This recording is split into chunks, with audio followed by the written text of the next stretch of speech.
Bayana na yi mini ciwo a sosai.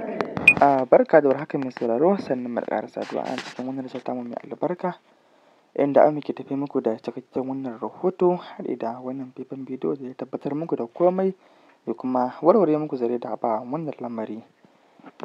Inda a baya muka fara kawo muku yacce wannan lamari ya kasance da kuma yacce wannan lamari yake wakana dangane da wannan shahararren mawaƙi Ado Isa Gwanja, wanda aka fi sani da Ado Gwanja, shahararren mawaƙi a masana'antar Kannywood. Kamar dai yacce kowa sani, akan samu irin wannan lamari akan kowane irin mawaƙi ma da dai sauran cece-kucen da ba a rasa ba akan mawaƙa. Mai sauraro ka biyo mu a sannu, kuma idan har kai baƙo ne a wannan tasha tamu mai albarka, ka dangwala mana subscribe haɗi da ƙararrawa domin kasancewa tare da mu a kodayaushe da zarar mun saki zafafan shirye-shiryenmu da kuma ingantattun labaranmu a kodayaushe. A yanzu ga nan yacce wannan lamari ya kasance. Babban mawaƙi Ado Isa Gwanja, wanda ya saki zazzafar waƙarsa mai suna Cas, inda ya taƙarƙare ya rera wannan zazzafar waƙa tasa zuwa ga masoyansa masu bibiyansa a shafukansa da kuma masu bibiyan dukkan lamarinsa,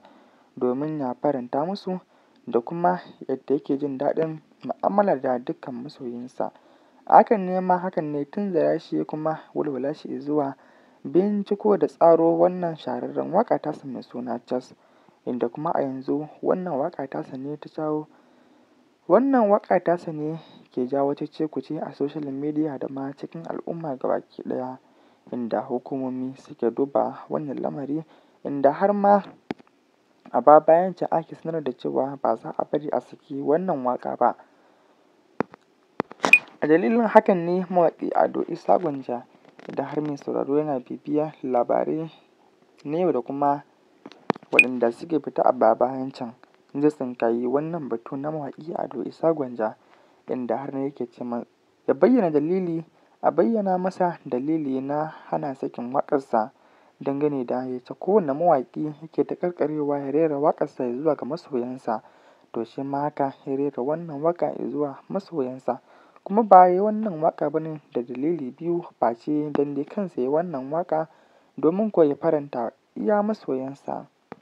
wato masu bibiyan dukkan lamarinsa na social media da kuma lamarin mu'amala gabaki ɗaya.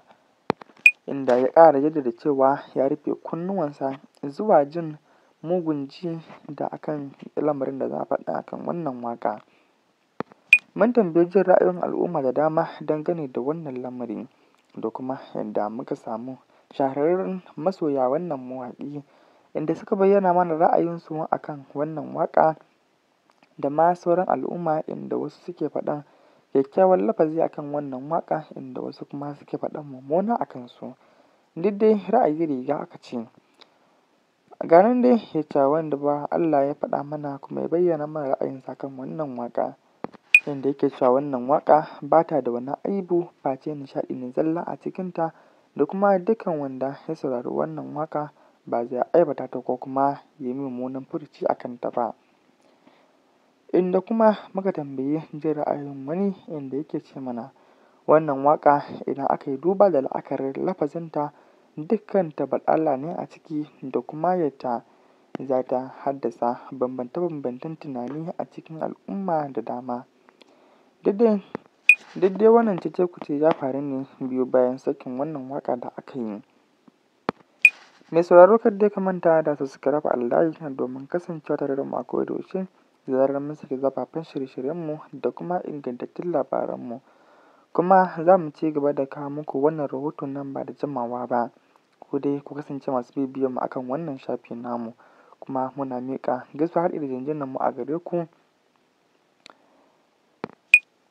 Kai ma za ka iya turo da saƙonka na kai tsaye bisa wannan tasha tamu mai albarka domin jin ra'ayinka akan wannan lamari da ke wakana a yanzu a social media. To duk dai ku ci gaba da